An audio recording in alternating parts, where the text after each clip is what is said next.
Ce samedi, alors que l'on s'apprêtait à publier ces actualités du jour, une nouvelle personne a été abattue par ICE, la police de l'immigration états-unienne à Minneapolis, dans l'état de Minnesota. Ce mardi par ailleurs, un enfant de 5 ans a été arrêté lui aussi par ICE, après avoir été utilisé comme appât pour l'arrestation de sa famille, selon ses avocats. Et depuis la mort de Ronnie Good, tuée elle aussi par un agent de ICE il y a quelques jours, la situation est extrêmement tendue, alors que les ONG sur place jugent la situation historique pour le pays. Mais alors, qu'est-ce que l'ICE? Comment est-ce que Donald Trump l'utilise pour mener sa politique migratoire? Et pourquoi est-ce que la situation est jugée aussi tendue et grave? Salut, c'est Hugo et c'est donc le sujet à la une de ces actualités du jour sur YouTube et en podcast audio. Depuis son retour au pouvoir en janvier 2025, Donald Trump a fait de la lutte contre l'immigration un axe majeur. En un an, son administration a adopté plus de 500 mesures en matière d'immigration. C'est plus que durant son premier mandat entre 2017 et 2021, selon le Migration Policy Institute. Il y a eu notamment une restriction du droit d'asile qui permettait avant aux personnes fuyant une guerre par exemple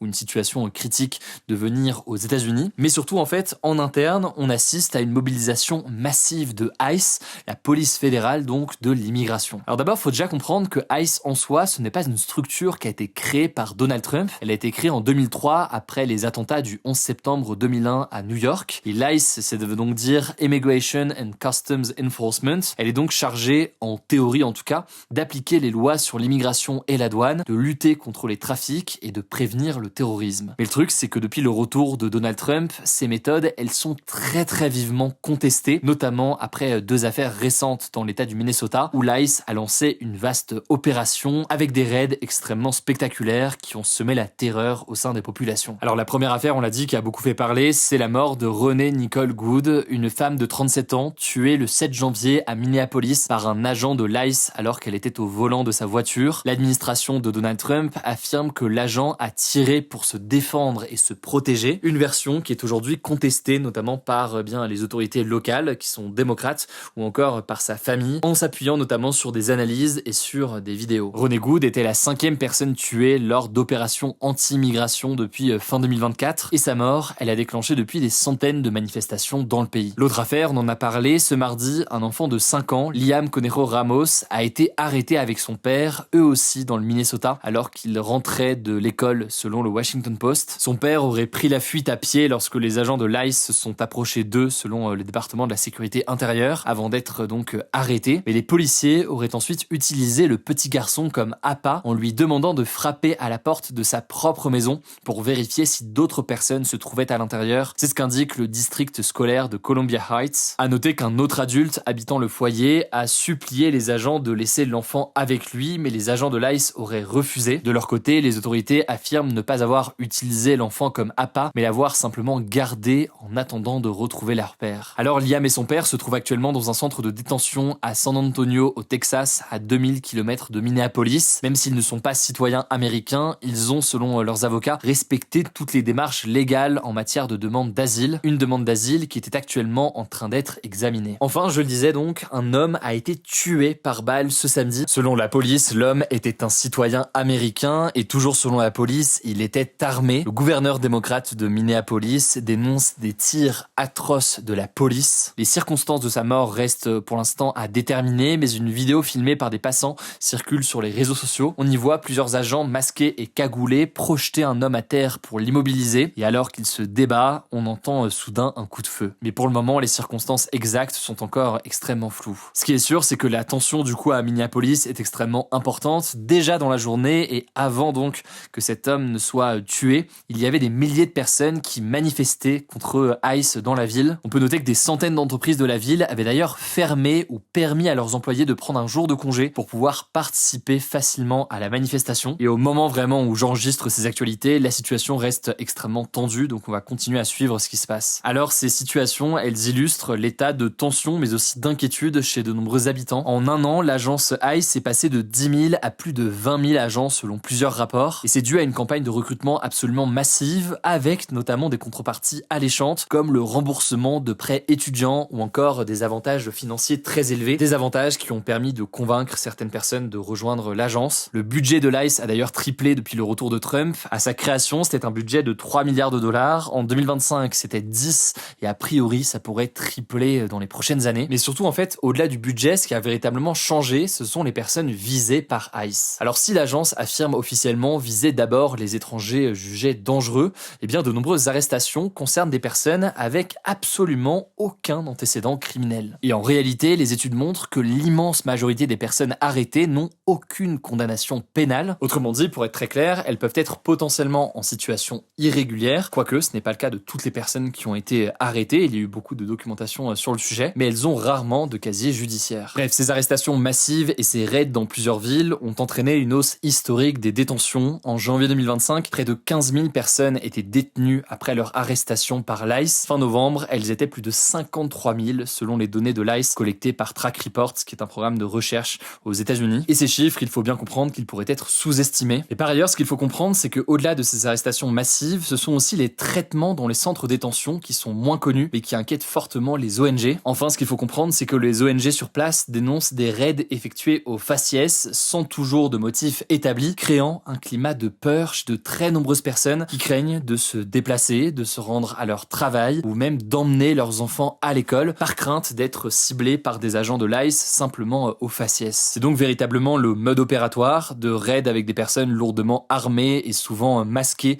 et combinées à des lieux de vie, hôpitaux, écoles, quartiers résidentiels ou lieux de culte, qui créent un climat de peur chez les près de 14 millions de sans-papiers sur le territoire, mais aussi donc chez d'autres personnes qui craignent d'être arrêtées comme c'est déjà arrivé, simplement pour leur couleur de peau, alors qu'ils sont potentiellement parfaitement en règle. D'ailleurs, concernant l'affaire Ronnie Good, le vice-président J.D. Vance avait affirmé que le policier qui avait tiré sur elle bénéficiait, je cite, d'une immunité absolue, une déclaration qui a vivement fait réagir. Bref, ICE, ça existait déjà par exemple sous Obama, mais là, vous l'aurez compris, la situation n'est pas la même. Alors face à tout cela, on le disait, il y a des manifestations aux États-Unis, mais aussi de plus en plus de déclarations internationales. Par exemple, le haut-commissaire aux droits de l'homme de l'ONU, Volker Turk, a dit ce vendredi être sidéré par les mauvais traitements désormais quotidiens et le dénigrement des migrants et des réfugiés aux États-Unis, appelant les autorités à cesser les pratiques qui déchirent les familles. Des procédures judiciaires sont aussi en cours, avec notamment l'État du Minnesota qui a demandé à la justice fédérale, donc à l'échelle du pays, de suspendre l'opération de ICE. Il y a une audience qui aura lieu à ce propos ce lundi. On suivra évidemment l'évolution de la situation. Vous le savez, il n'y a pas d'actualité du jour demain sur YouTube et en podcast, donc on vous tiendra au courant directement sur Instagram. Le nom du compte, c'est Hugo Décrypte. Je vous mets des liens en description. Je vous laisse avec Léa pour le reste de l'actualité et je reviens juste après. Merci Hugo et bonjour à tous. On commence avec cette actu. Donald Trump accentue la pression sur l'Iran. Il a affirmé ce jeudi qu'une armada, selon ses termes, avec beaucoup de navires américains, était en route pour le golfe Persique au sud de l'Iran. Alors parmi ces navires, le porte-avions américain Abraham Lincoln, avec des avions de guerre à bord, serait en direction de la région, selon le Pentagone, qui est l'équivalent du ministère des Armées en France. Donald Trump a assuré néanmoins, je cite, « préférer que rien ne se passe », mais il a expliqué surveiller de près la situation dans le pays. Ce n'est pas la première fois que Donald Trump menace de frapper l'Iran, en réponse selon lui à la répression par les autorités iraniennes du mouvement qui réclame la chute du régime islamique dans le pays. Vendredi, l'ONG Human Rights Activist News Agency a d'ailleurs confirmé la mort de près de 5000 personnes au cours de ce mouvement, principalement des manifestants, mais ce chiffre est potentiellement en dessous de la réalité. En tout cas, un haut responsable iranien, qui est resté anonyme, a expliqué à Reuters que toute attaque des États-Unis sera considérée comme une guerre totale et que l'armée iranienne se tenait, je cite, prête à faire face au pire scénario. En raison des tensions dans la région, Air France a suspendu certains de ses vols, notamment vers Dubaï, aux Émirats Arabes Unis. La situation pourrait évoluer dans les prochains jours, on vous tiendra au courant. Deuxième actu, en France, une enquête a été ouverte après la diffusion d'une vidéo dans laquelle on aperçoit un homme encerclé par 3 policiers, plaqué contre le capot d'un véhicule de police et recevant des coups, notamment à la tête et aux jambes. Cette vidéo, qui a été diffusée sur les réseaux sociaux, aurait été filmée le 19 janvier à Paris, dans le 10e arrondissement. On peut entendre plusieurs insultes proférées par l'un des policiers à l'encontre de l'homme en sweat noir, comme l'insulte « kebab sur patte ». On voit ensuite l'homme être relâché par les 3 policiers et aucune interpellation n'est visible sur la vidéo. L'IGPN, la police des polices, a été saisie. Troisième actu, en France, on vous en parlait hier, plusieurs lots de lait infantile ont été rappelés par Nestlé et Lactalis pour des risques de potentielle contamination provoquant des vomissements. Eh bien, on l'a su vendredi en fin de journée, c'est au tour du groupe français Danone d'annoncer le rappel de 2 lots par précaution. Il s'agit de lots de la marque Gallia et Blédilet. Ces décisions ont été prises alors que des enquêtes ont été ouvertes en France suite à la mort de 2 bébés ayant consommé ces laits infantiles rappelés par Nestlé. À l'heure actuelle, aucun lien de causalité entre la consommation des laits infantiles concernés et les symptômes observés chez des nourrissons n'a été mis en évidence selon le ministère de l'Agriculture. En tout cas, ces possibles contaminations pourraient venir d'un même fournisseur basé en Chine qui produit un ingrédient pour les laits infantiles. Il est donc conseillé aux parents de vérifier que les lots qu'ils possèdent ne sont pas concernés par ces rappels et vous pouvez le faire sur le site Rappel Conso. Quatrième actu, la ville d'Amsterdam aux Pays-Bas va interdire les publicités pour la viande et les énergies fossiles, donc notamment pour les voyages en avion, les croisières